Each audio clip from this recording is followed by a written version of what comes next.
마가복음 이제 56번째, 56번째 맞습니까? 예. 뭐 이거 보고 왜 웃습니까? 주보를 안 보시고 늘 주보 보면 제목이 나와 있는데 예. 밥 먹자라는 제목으로 말씀을 나누고자 합니다.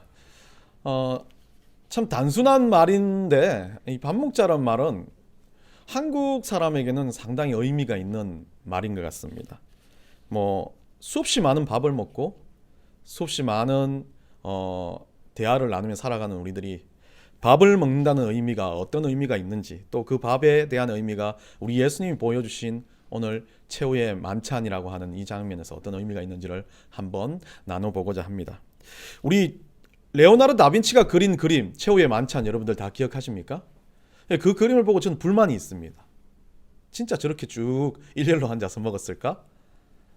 이 대화하기가 너무 힘든 상황이에요. 이 끝에 있었던 제자가 이가 손을 같이 넣는 내가 지금 넣는 곳에 손을 넣는 사람이 나를 팔자다 그렇게 이야기하는데, 이 옆에 끝에 있는 사람은 들리지도 않을 것 같아요. 그 장면을 보면. 그래서 찾아보다 보니까 오늘 우리 주보 앞쪽에 보면 더 이런 분위기가 아니었을까라고 생각을 해봅니다. 성경을 보면 우리가 조금 누군가의 그림, 누군가의 어떤 모습 때문에 우리가 머릿속에 그 장면이 그렇게 각인시켜지는 모습이 있는데, 그런 장면이 아니라 상당히 무게가 있는 자리가 아니었던 것 같아요. 저는 애잔한 식사의 자리, 우리가 말하는 저녁 식사와의 자리, 하루에 가족들이 만나가지고 식구끼리 잡담을 하고 말씀을 나누고 또 하루 어땠니 막 하고 서로 이야기를 하는, 대가족이 식사를 하는 그런 장면의 모습이 저는 마지막 예수님의 만찬의 자리가 아니었나 생각을 해봅니다.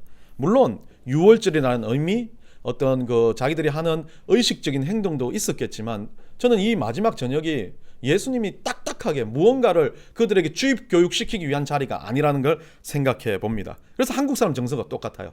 이스라엘 민족의 정서가 한국 사람 정서와 거의 비슷한 게, 하루에 한 번 정도 가족과 함께 식사를 하면서 서로 도론도론 말씀을 나누고 삶을 나누는 게 이스라엘 민족의 정서라고 합니다. 그래서 예전에 이 밥 먹자라는 건, 예전에 TV 프로그램을 보면 대화가 필요해? 라는 그 프로그램이 있는데, 거기서 보면 말이 안 되면 무조건 밥 먹자 이렇게 이야기를 합니다.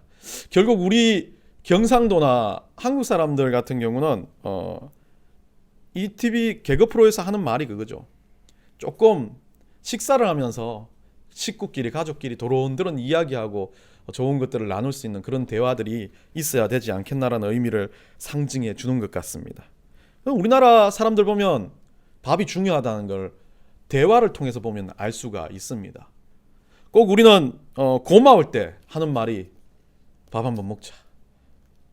그리고 또 어떤 사람을 보면서 그 사람의 안부를 물어볼 때 이 대부분 뭐 잘 사냐 이렇게 묻지만 우리가 많이 하죠. 밥은 먹고 사냐.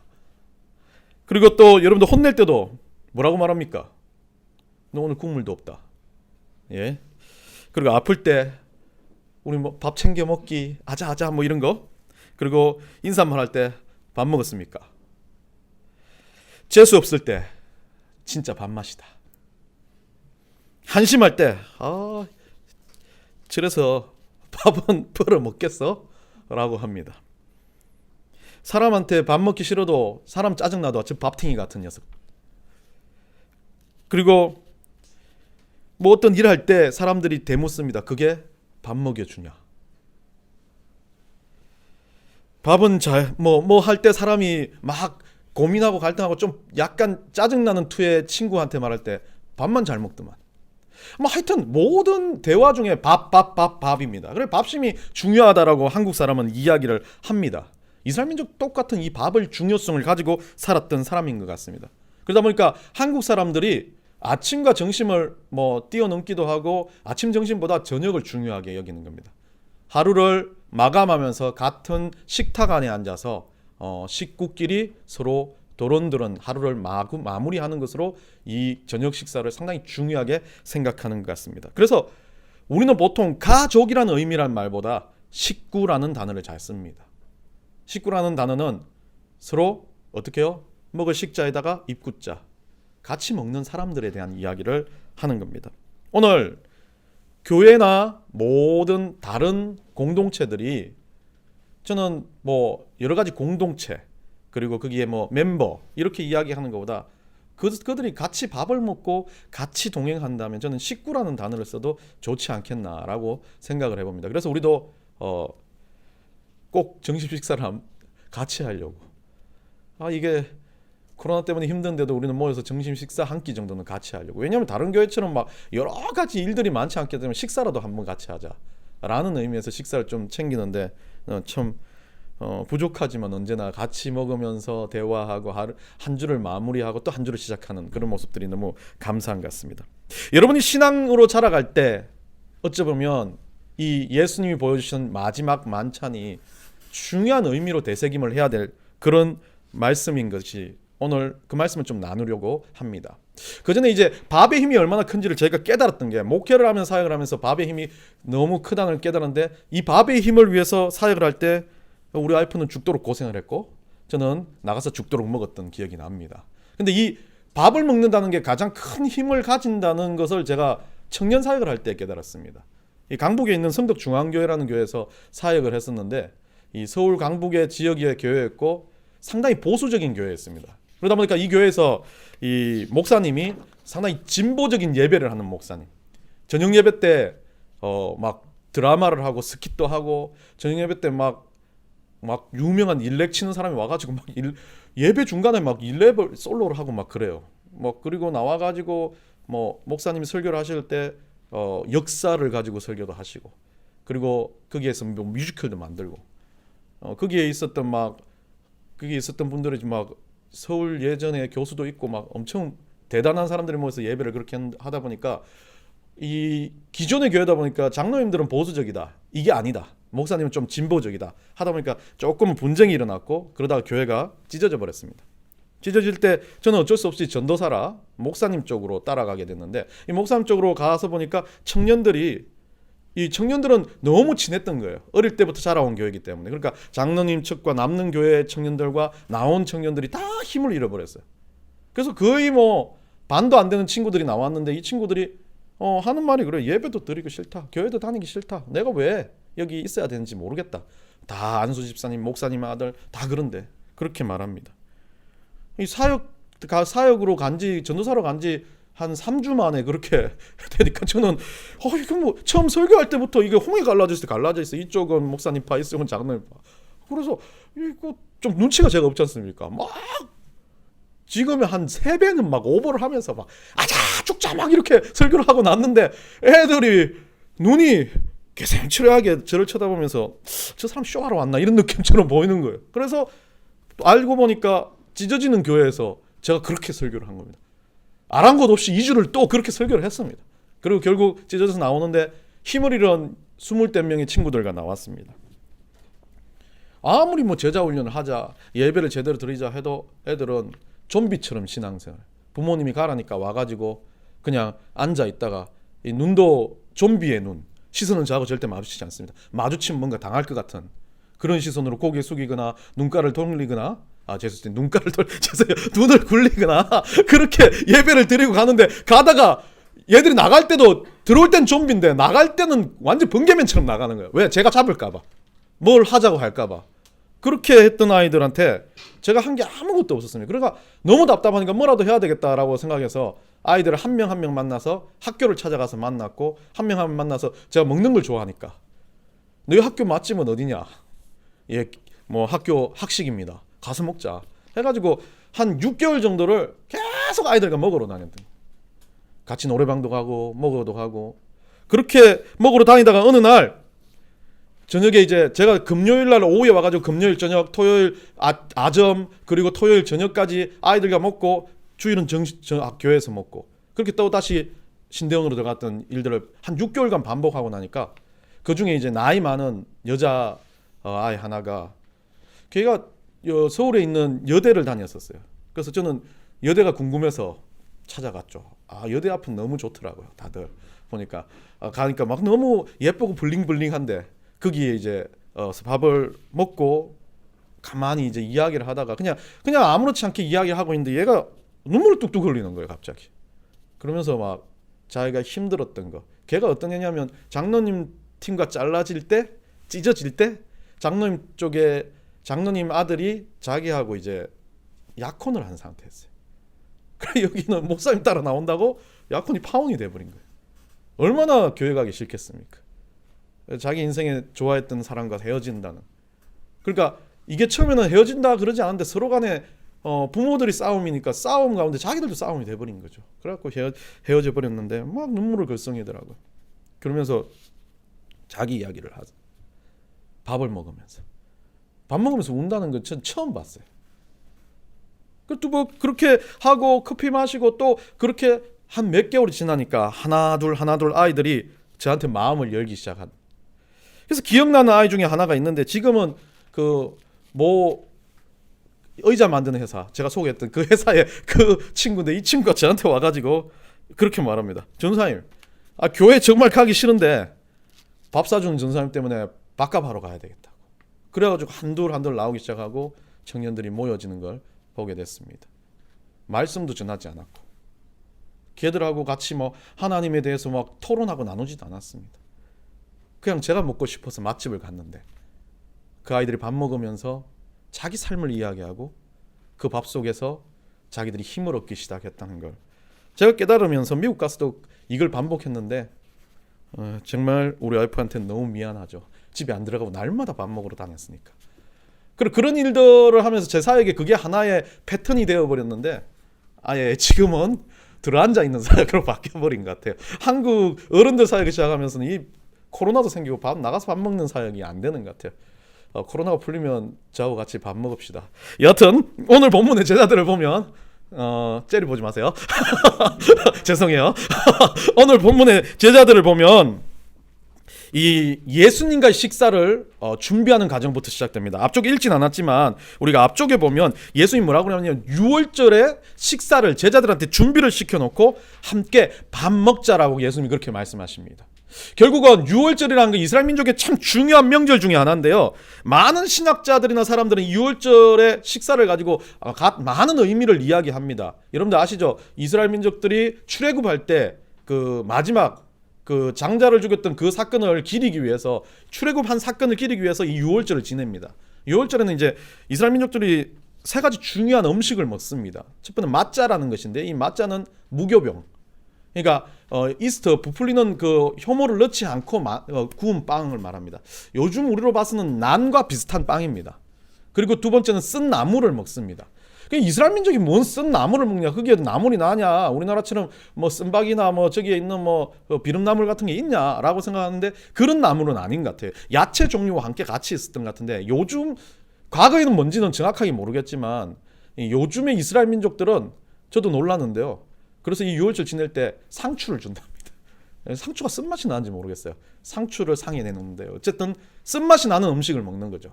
그 나물 종류에. 그리고 마지막에 양고기 삶은 것. 그렇게 해서 이 6월절 식사를 한다는데요. 이 세 가지는 의미가 있습니다. 무교병은 이스라엘 민족들이 패스오버를 하고 나서 출애굽을 할 때 급하니까 그때 막 이스트를 넣으면 부풀려야 될 시간 있잖아요. 발효를 시켜야 될 시간이 없으니까 그냥 빵을 구워가지고 먹고 간다. 급하다, 긴박하다라는 것을 상징하는 겁니다. 다른 말로 말하면 급하고 긴박한데 여기에 의미를 두는 건 뭐 많은 사람들이 겸손함, 소박함의 의미를 두기도 한답니다. 두 번째는 쓴 나물. 이 쓴맛 때문에 내가 그 애굽의 노예 생활 때 쓰디쓴 인생을 살았다. 하나님이 나를 그 쓴 인생으로부터 건져내셨다라는 것. 그것을 기억하는 겁니다. 마지막으로 여러분들 아시겠지만 양은 어린 양의 피, 문설주로 발랐던 그리고 그것 때문에 우리 하나님의 죽음의 영이 패스오버를 했다라고 생각해서 양을 잡아서 먹는 그런 풍습을 가지고 있다고 합니다. 그래서 이런 음식들을 준비를 했을 거예요. 그리고 그 음식과 함께 물로 먹는 포도주를 준비했을 겁니다. 이스라엘 민족은 이 패스오버를 지키면서 이 6월절을 지키는 걸 가장 중요한 명절이라고 생각합니다. 그러니까 이 명절 자체를 엄숙하게 때로는 장엄하게 지키고 가족끼리도 이것은 꼭 해야 될 부분을 이야기합니다. 그리고 많은 이스라엘 민족들은 이 6월절 식사를 하면서 그렇게 많은 대화를 하지 않는다라고 합니다. 왜냐하면 지켜야 될 의식처럼 하니까. 그런데 오늘 예수님은 조금 다른 것 같습니다. 22절로 가보면 예수님은 굳이 이런 상을 차려놓고 이 맞자를 뗍니다. 무교병을 떼면서 뭐라고 말합니까? 받으라, 이것은 내 몸이니라.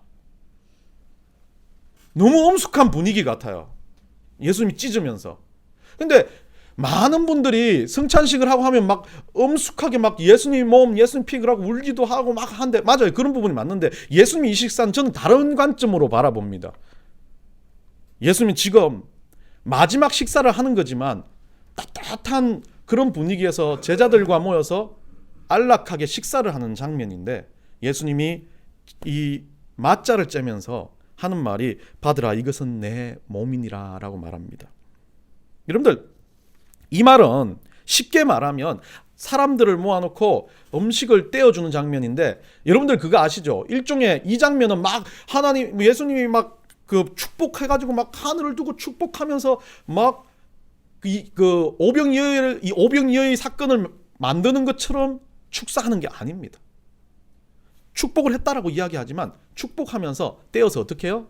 한 명씩 얹어주는 거죠.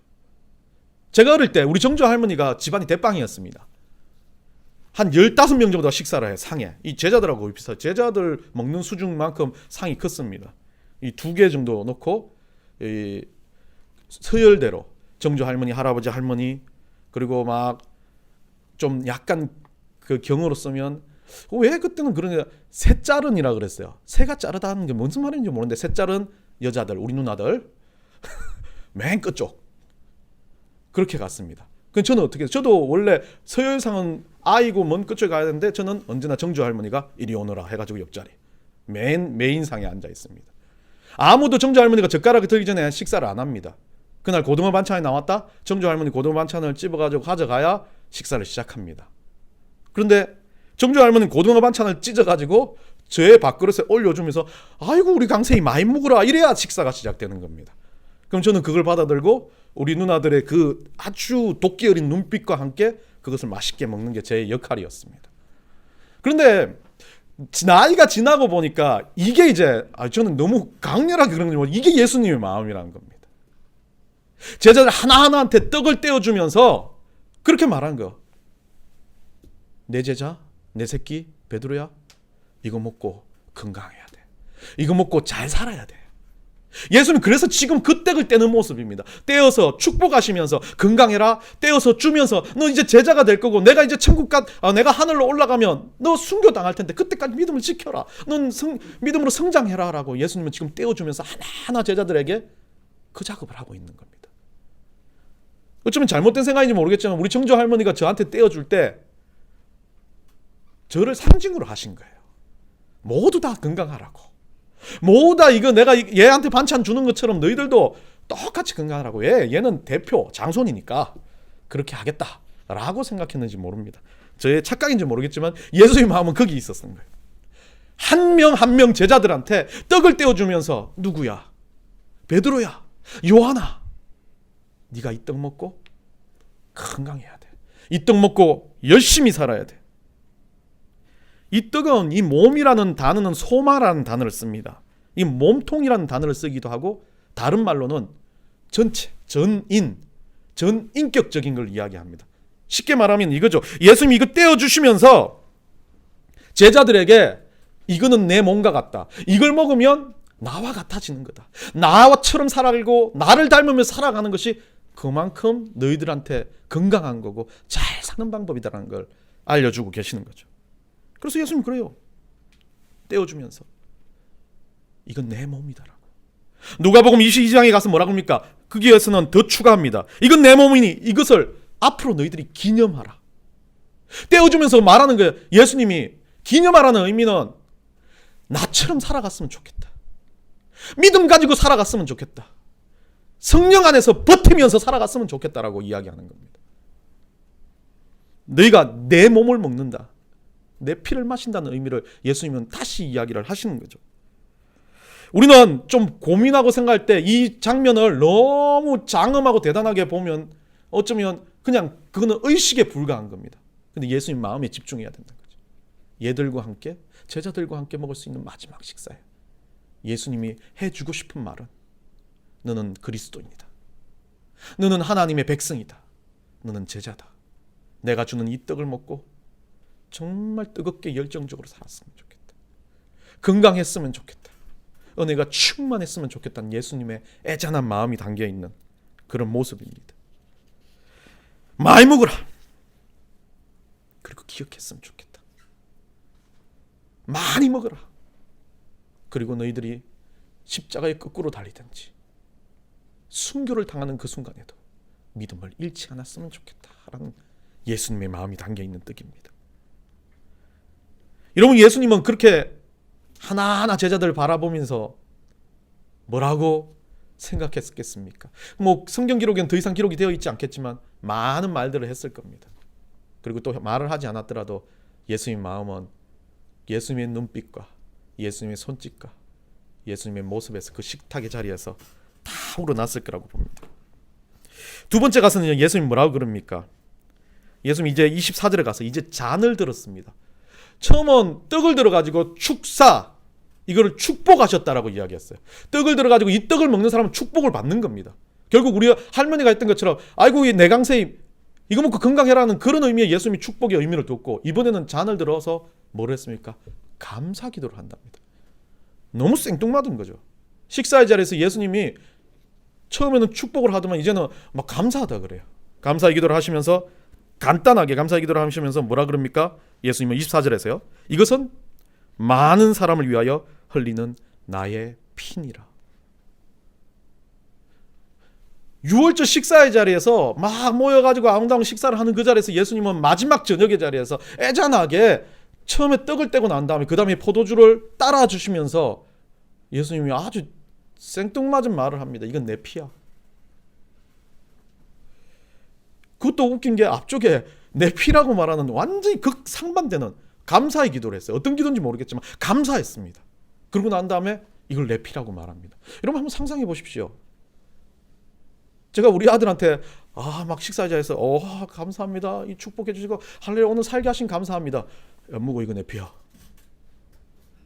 이 너무나 이질적인 장면을 보여줍니다. 그러면서 그 잔을 가운데 이 포도주가 흘러 들어가는 것을 보면서 제자들은 어떤 생각을 했겠습니까? 우리는 막 그걸 많이 상징화합니다. 예수님의 피 막 그래가지고 포도주 잔을 들고 그 피에 대한 막 안타까움이 있습니다. 근데 제자들은 지금 알고 있습니까? 예수 그리스도가 십자가 달릴 거에 대한 것도 인지 못하는 제자들입니다.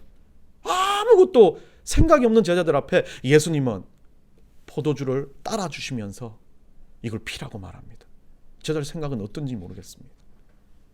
그런데 분명 예수님은 그것을 가지고 감사라고 말합니다. 감사. 저는 이 장면을 어떻게 다시 생각했냐면요. 예수님의 마음은 얘들이 십자가에 달리고 뭐가 되고 막 피를 기리고 기념하고 막 그걸 가지고 성찬식을 하면서 거행하는 것에 대한 목적을 맞추신 거 아닌 것 같습니다. 물론 신학적으로 잘못하면 제가 이단이 될 수도 있겠지만 성찬이 중요한 겁니다. 그런데 저는 이 장면에서 느껴지는 건 그거예요. 예수님이 이 포도주를 따르면서 감사한다는 거죠. 감사. 내 피를 따라주면서 감사. 예수님 스스로가 제자들이 어떻게 느끼는지 모르지만 감사한다는 겁니다. 그 감사의 의미가 뭐겠습니까? 내가 고통스럽게 피 흘리는데, 내가 죽으러 가고 있는데, 내가 물과 피를 다 쏟아야 되는데 그래도 감사하는 이유는 내가 따라주는 이놈 베드로 나 때문에 영생을 받겠구나 하는 거죠. 내가 포도주를 따라주는 요한, 내가 이 길을 가기 때문에 이 요한이 하나님의 제자로 수천 명을 구원할 그런 제자가 될 수 있다는 겁니다. 예수님 그 장면에서 인류를 구원할 수 있다는 것에 대해서 감사하는 겁니다. 물과 피를 다 흘릴 고난에 대한 아픔이 아니라 그것을 뛰어넘는 예수님의 감사가 성훈이 너 구원했던 것 때문에 나는 십자가의 물과 피를 쏟아도 감사할 수밖에 없다라고 말씀하십니다. 예수님 이 마음이요. 이제 이 밥 먹고 나면 나는 죽으러 갈 건데, 나는 고난 당할 텐데, 그래서 내가 감사하는 이유는 누구 때문에? 바로 여러분 때문이라는 거죠. 예수님을 믿고 영생을 누릴 제자요 백성이요 그리스도인 때문에 예수님은 너무 감사해라고 고백하고 기도하시는 겁니다. 여러분, 성찬은 그런 겁니다. 의식을 진행하는 게 아니라 예수님의 마음에 집중하는 게 성찬이라고 저는 생각합니다. 한 끼에 밥을 먹고 한 끼에 그냥 모르는 사람과 식사를 하더라도 그 자리에 진짜 예수님께서, 우리 성령께서 오셔서 함께 하신다는 마음에 이 영혼이 귀하다고 느껴지는 마음이 있다면 그건 성찬과도 같은 역사를 발휘한다는 거예요. 우리는 그리스도인입니까? 우리는 예수님의 식구입니까? 예수님 밥 먹자라고 나를 부르셨을 때, 한성훈이라는 이 이름을 불러주셨을 때, 성훈아 밥 먹자라고 이야기했을 때 내가 주님 앞에서 가지고 주님과 밥 먹을 수 있는 그런 그리스도인, 저는 못 됩니다라고 고백할 부족한 자지만 주님 부르시는, 괜찮아 성훈아 그래도 먹자. 이 밥 먹고 네가 더 건강해졌으면 좋겠어. 지금 이 밥 먹는 것으로 시작해서 네가 진짜 그리스도인 됐으면 좋겠어. 이 밥 먹는 건, 내가 이 밥을 주는 건 네가 그리스도인이 되고 네가 하나님 백성이 되고 하나님의 자녀로 살아가는 것에 대한 내 감사의 표현이야. 그냥 먹어. 괜찮아. 부담 갖지 말고 먹어. 예수님이 말씀하시는 겁니다. 예수님은 성찬에서 우리에게 축복하셨습니다. 예수님은 성찬에서 마지막 저녁 식사에서 우리에게 감사하셨습니다. 여러분 인생은 예수님을 받은 이 축복이 있습니다. 여러분의 인생은 예수님이 주신 이 감사가 있다는 것을 기억하시기 바랍니다. 오늘부터 일주일을 살아가실 때 여러분은 예수님이 불러 모아온, 예수님과 함께 식사를 할 수 있는 식구라는 걸 기억하시고, 넥스 아카데미, 아카데미가 왜 나? 넥스, 요즘 아카데미가 좀 내 마음에 드나? 넥스 교회 식구로서, 우리 예수님의 식구로서 예수님과 함께 먹고 마시며 감사하며 울부짖고 눈물을 흘리며 기도하며 살아가는 그런, 정말 예수님이 밥 먹자라고 불렀을 때 예 주님 하면서 달려오는 그런 식구가 되시기를 간절히 축원합니다.